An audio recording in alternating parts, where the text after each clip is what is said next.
We always knew aliens were a superior race, but we didn't know there were gradations in the race as well. The Drukathi qualify to be the top level of alien, boasting the best brains and physiology. The Xenomorphs are a living example of their intelligence, and it's incredible to know that, despite their disappearance from Earth, a part of them still lives in the alien world. Today, we have for you a detailed description of Drukathi life. Before we get into this explanation, though, we have a very small request. If you like our content, please support us by subscribing to our channel. This is a small click for you, but for us, it means a lot. Thank you. Let's begin.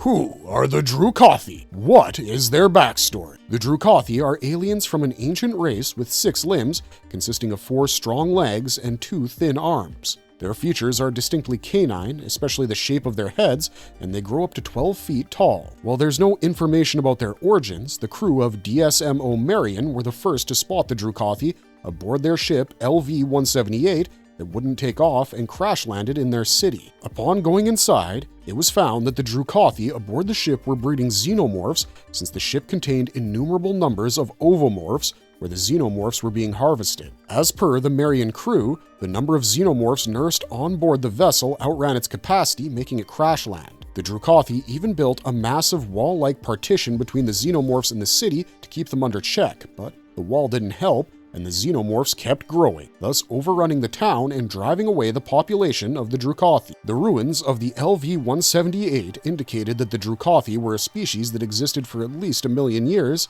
before humans even came into being. Alternatively, there's another theory about the Drukathi. This one goes back to a time before the vampire plague hit the Milky Way galaxy, and Earth in particular. At that time, Drukathi, an ancient race of aliens, lived on Earth and were a spacefaring civilization. They were extremely powerful since they possessed technologies that were so advanced that even the predators were scared of them. Drukathi were the ones who reared and kept xenomorphs as guard animals, which later became tamed and a much friendlier species. Centuries later, Alan Decker of the Weyland-Yutani Corporation discovered the Drukathi ruins on LV-178 and found xenomorphs living within. The ship and the city the Drukathi lived in, with the xenomorphs, were studied in detail and researched. As expected, the xenomorphs had an overwhelming effect on humans, and the ruins and the study were abandoned. For a long time, the founders discovered the artificial planet-like ship and began studying the Drukathi's preserved advanced biotechnology and the xenomorph specimens. The founders were a group of outcast human scientists who had left humanity in search of a better life, seeking to break free from the constraints of human society. They later came to be known as Rage. As they worked on the ship,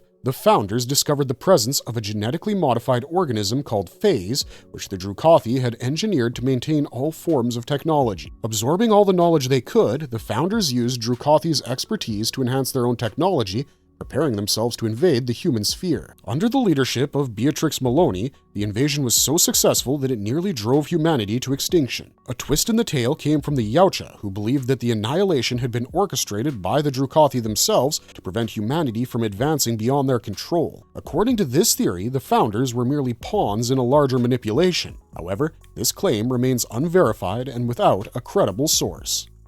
Are the Drukathi considered part of the official Predator Yautja canon? The Drukathi don't feature in the same timeline as the Predators, also known as the Yautja. Predator storylines tend to veer from the surviving horror canons it's known for, and have consistently introduced new kinds of feuds involving new villains from different galaxies. Yet, the Drukathi have never featured in any of their face-offs. However, the Yautja's fear of the Drukathi is mentioned in the Xenopedia fandom entry. Why do the Yautja fear the Drukathi? There are numerous reasons why the Yautja fear the Drukathi. Firstly, the Drukathi are big in build, bigger than the biggest of the predators. Secondly, the intelligence of the Drukathi is multiple levels higher than that of the Yautja due to their technological expertise, their genetically engineered organisms, and their weaponry, all of which are out of the scope for Yautja to even conceive, let alone create. Thirdly, the predators find it impossible to accept the unethical and manipulative ways of the Drukathi. The Yautja's biggest fear from the Drukathi was that they didn't want to be manipulated like the founders. Despite being in the form of ruins and debris in an abandoned ship, the Drukathi had managed to convert the founders into rage for their own interests, depicting some unimaginable power that they possessed. What evidence links the Drukathi to the Rage War? As previously mentioned, the Founders, a rebel group that left humans thinking themselves to be the superior race, have always wanted to annihilate humans. Therefore, when they found the Drukathi megastructure, They used all the resources and the xenomorph specimens to upgrade their technology and created a xenomorph army to announce their invasion to the humans. The Rage War is part of the trilogy that Tim Leben wrote and Titan Books published. As per the trilogy, the novels are Predator Incursion, Alien Invasion, and Alien vs. Predator Armageddon. All of them together tell one story. As per the Rage War, it takes place in a timeline much later than the events mentioned in the novel Alien Sea of Sorrows that James A. Moore. In this book, the author hinted at the possibility of a Rage War. Just to recap, in Alien Sea of Sorrows, the story takes us to a time when the xenomorphs are found, which now lie dormant in the abandoned mines of ship LV-178, which is transformed and named as New Galveston. And it's since then that the mercenary business house Weyland-Yutani Corporation has been trying to animate the xenomorphs so that they could be used as lethal biological weapons and sold on the world market. Alan Decker, the whistleblower, attempted to expose the corporation but didn't succeed, thereby losing his job. The Rage War happened when human rebels felt they had enough weaponry to return to Earth and invade humans for revenge. After centuries, they returned to attack humans using an army of fresh, revived xenomorphs found in the Drukathi megastructure. Apart from the usage of the xenomorphs that the Drukathi first discovered, there's no direct involvement seen by the Drukathi in the Rage War. The war is said to have had a devastating effect on the humans, wherein a small group of human survivors approached the Yautja to fight the Rage's army, the mightiest xenomorphs. It's during this war that the Yautja may have gotten a glimpse to confirm their theory that it was all orchestrated by the Drukathi to destroy humans. The battle was extremely one-sided, and even the Yautja found themselves at the mercy of the attackers. How does Drukathi anatomy and size stack up against Yautjas and xenomorphs? Apart from the physical superiority, the Drukathi have a higher IQ than the Yautja. Anatomy-wise, they have the power to assimilate any organic or inorganic elements due to their biomechanical abdomen. The size of their limbs is designed to facilitate movement to seal their physical superiority, as well as in operating all kinds of weapons. The Drukathi ace their technology so well that their abandoned megastructure, spacecraft LV-178, was made using organic materials rather than mechanical stuff. Therefore, the growth of the structure was also organic, almost like a creature growing. Inside the megastructure, every piece of technology was based on innovations and designs conceived by the Drukathi. Their biggest invention was the Xenomorph, which they reared until it became difficult to handle. The Drukathi's technologies resembled living organisms that looked like slugs. Their technological advancement was unparalleled, and their creation phase was a living example of their tech prowess. Again, creation of phase was a claim made by the Yautja. What are phase? The phase are living organisms whose organs are very similar to that of the Drukathi. It boasts DNA enhanced by the Drukathi's highly advanced biotech expertise. The phase, along with the xenomorph specimens, were rediscovered by the founders when they came across the Drukathi abandoned ruins. The phase belonged to the alien race that could repair, modify, and regenerate with a greater speed and quality than humans. It's said that the phase was created as a keeper of the Drukathi inventions and technologies. So, when the founders started working on the Drukathi technology to customize it for their own needs, the phase also improved on account of their improvisation. Phase made Macbeth, the founders' engine room, its permanent home, with no one disturbing it. Being a reverse-engineered version of the Drukathi, even the founders feared unleashing the phase lest it turn against them. In our opinion, whatever improvement happened on the phase due to the founders' intervention was entirely natural and organic.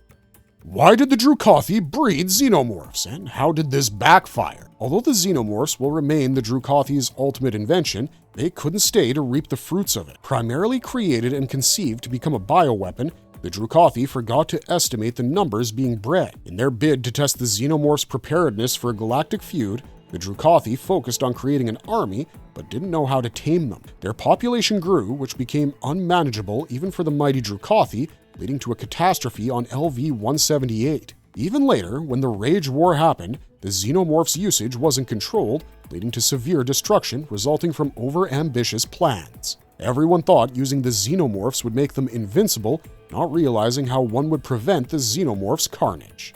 What were the Drukathi xenomorphs like? Xenomorph XX-121, commonly referred to as the Xenomorph or simply the Alien, is a highly aggressive parasitic extraterrestrial species. Known for their lethal nature, xenomorphs are predatory and will eliminate anything they perceive as a threat. They are eusocial creatures bred under the command of a fertile queen, much like bees or ants. Xenomorphs are especially dangerous due to their corrosive acidic blood and retractable pharyngeal jaws. Their biological life cycle is unique. Their offspring violently erupt from the chests of living hosts once gestation is complete, a signature reproductive method unique to them. Xenomorphs are gigantic aliens, typically quadrupedal, and appear as towering, lurking figures with immense power. When the crew of the Marion first encountered a xenomorph, the creature was in a state of suspension, resembling an inanimate statue. The founders initially mistook them for decorative showpieces. It remains unclear whether this dormant state was voluntary or induced by design, perhaps a hibernation mechanism engineered by the Drukathi for periods of inactivity. This remains speculative. Some xenomorph variants spawned from the Drukathi crew were aboard the defunct ship that later crashed on LV-178. Following the crash, the xenomorphs remained in hibernation